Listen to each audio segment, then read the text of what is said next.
अस्सलाम वालेकुम क्लास। आज जो हम टॉपिक स्टार्ट करने जा रहे हैं उसका नाम है फ्रैक्शनल डिस्टिलेशन।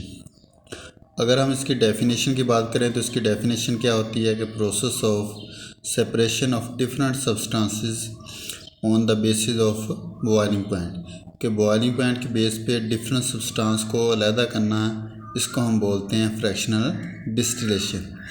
इसमें जो बॉइलिंग पॉइंट का डिफरेंस होना चाहिए वो तकरीबन 30 डिग्री सेंटीग्रेड का होना चाहिए, कि दोनों आगे पास जो मिक्सचर है उसके अंदर जो सब्सटेंसेस है उनके जो बॉइलिंग पॉइंट है उनके अंदर जो डिफरेंस है वो तकरीबन 30 डिग्री सेंटीग्रेड का होना चाहिए।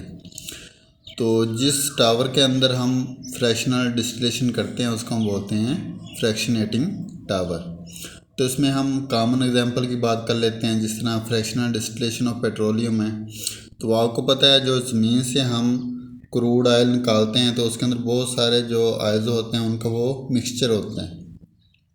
तो हम क्या करते हैं कि वो जो क्रूड ऑयल होता है उसको तकरीबन 400 डिग्री सेंटीग्रेड के ऊपर फर्नेस के अंदर क्या करते हैं, बॉयल करते हैं। अब क्रूड ऑयल के अंदर बहुत सारी चीज़ें हैं, उसमें petroleum gas, petroleum ether, gasoline, kerosene oil, diesel, ये सारी चीज़ें हैं। अब हर चीज़ का जो बॉइलिंग पॉइंट है वो डिफरेंट है। अब क्या होगा कि जिसका बॉइलिंग पॉइंट कम होगा वो पहले सेपरेट आउट हो जाएगी, जिसका बॉइलिंग पॉइंट उससे ज़्यादा होगा वो उससे के बाद सेपरेट आउट हो जाएगी, जिसका उससे ज़्यादा होगा वो इस तरह सेपरेट आउट होते जाएंगे। तो जब हम क्रूड ऑयल को फ्रैक्शनल डिस्टिलेशन के प्रोसेस के थ्रू पास करवाते हैं तो सबसे पहले जो हमारे पास चीज़ हासिल होती है, जो प्रोडक्ट हमारे पास हासिल होती है, उसका नाम है पेट्रोलियम गैस। तो ये तकरीबन 25 डिग्री सेंटीग्रेड के ऊपर ये सेपरेट आउट हो जाती है और इसमें जो कार्बन की तादाद है वो 1 से लेकर 4 तक होती है। और इसको हम एलपीजी, ठीक है, जो हम सिलेंडरों के अंदर गैस वगैरह इस्तेमाल करते हैं एलपीजी होती है, उसके लिए ये इस्तेमाल होती है। उसके अलावा कार्बन ब्लैक जिससे टायर वगैरह गाड़ियों के बनाए जाते हैं उसके लिए भी हम इसको इस्तेमाल करते हैं। उसके बाद जो इससे आगे नेक्स्ट प्रोडक्ट हमारे पास हासिल होती है उसका नाम है पेट्रोलियम ईथर। इसमें जो कार्बन की तादाद होती है वो 5 से लेकर 7 तक होती है। और जब इस टावर का टेम्परेचर 30 से लेकर 80 डिग्री सेंटीग्रेड के दरमियान होता है तो उसमें से जो क्रूड ऑयल होता है उसमें से पेट्रोलियम ईथर को हम अलहदा कर लेते हैं। तो जो पेट्रोलियम ईथर होता है इसको हम लेबोरेटरी सॉल्वेंट के तौर पे इस्तेमाल करते हैं। इसी तरह जब इस टावर का टेम्परेचर 80 डिग्री सेंटीग्रेड से लेकर 170 डिग्री सेंटीग्रेड तक पहुंचता है तो इसमें से जो गैसोलीन होती है जिसको हम पेट्रोल कहते हैं वो इसमें से क्या हो जाता है, सेपरेट आउट हो जाते हैं। इसी तरह जब टेम्परेचर 170 से लेकर 250 डिग्री सेंटीग्रेड तक जाता है तो इस क्रूड ऑयल में से जो केरोसिन ऑयल होता है वो अलहदा हो जाता है। तो इसी तरह जब टेम्परेचर और बढ़ता है और टेम्परेचर 250 से लेकर 350 डिग्री सेंटीग्रेड तक जाता है तो इसमें जो डीजल ऑयल होता है वो फ्रैक्शनेटिंग टावर से बाहर चला जाता है। इसी तरह जब टेम्परेचर 350 से लेकर 400 डिग्री सेंटीग्रेड तक पहुंचता है तो इस फ्रैक्शनेटिंग टावर में से जो फ्यूल ऑयल होता है वो सेपरेट आउट हो जाता है।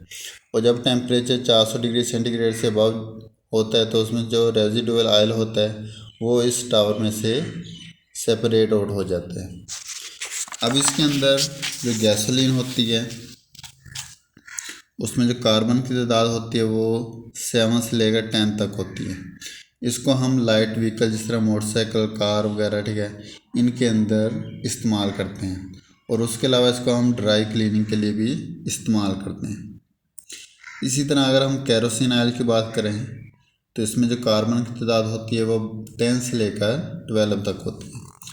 इसको हम डोमेस्टिक फ्यूल के लिए इस्तेमाल करते हैं। और उसके अलावा जो स्पेशल ग्रेड जेट फ्यूल होते हैं उनके अंदर भी हम इसको इस्तेमाल करते हैं। इसी तरह अगर हम डीजल ऑयल की बात करें तो इसमें जो कार्बन की तादाद होती है वो C13 से लेकर C15 तक होती है। इसको हम बसेस वगैरह के अंदर, ट्रक्स वगैरह के अंदर, ट्यूबवेल्स वगैरह के अंदर और हैवी व्हीकल्स वगैरह के अंदर इस्तेमाल करते हैं। इसी तरह अगर हम फ्यूल ऑयल की बात करें तो इसमें जो कार्बन की तादाद होती है वो 15 से लेकर 18 तक होती है। इसको हम शिप्स के अंदर, हीट बॉयलर के अंदर, फर्नेस वगैरह के अंदर इस्तेमाल करते हैं। इसके बाद जो बाद में हमारे पास रेजिडुअल ऑयल बचता है, उसके अंदर बहुत सारी चीज़ें होती हैं, जिस तरह पैराफिन वैक्स होती है, इससे हम कैंडल्स वगैरह बनाते हैं, रबर वगैरह बनाते हैं। जो एस्फाल्ट जिसको हम आम ज़बान में लोग कहते हैं, इसको हम रोड्स के लिए इस्तेमाल करते हैं। पेट्रोलियम कोक को इलेक्ट्रिसिटी पैदा करने के लिए इस्तेमाल करते हैं। ग्रीस वगैरह होती है, इसको हम जब बैरंग वगैरह गाड़ियों के लगाते हैं तो उसमें इस्तेमाल करते हैं। तो रेजिडुअल ऑयल के अंदर जो चीज़ें होती हैं, उनके जो बॉइलिंग पॉइंट होते हैं वो ज़्यादा होते हैं, इसलिए जो एंड के ऊपर हमारे पास चीज़ बचती है फ्रैक्शनल डिस्टिलेशन टावर के अंदर, वो होती है रेजिडुअल ऑयल। और उसमें जो हमारे पास फ्रैक्शंस होती हैं उनको हम लाइफ के अंदर डिफरेंट जगहों पे इस्तेमाल कर सकते हैं। तो इस तरह हम क्या करते हैं कि फ्रैक्शनल डिस्टिलेशन के ज़रिए हमारे पास जो क्रूड ऑयल था उससे हमने डिफरेंट प्रोडक्ट हासिल कर ली, क्योंकि हर प्रोडक्ट का जो बॉइलिंग पॉइंट था वो डिफरेंट था, और हर जो प्रोडक्ट थी वो अपने बॉइलिंग पॉइंट के ऊपर सेपरेट होती रही। Thank you very much.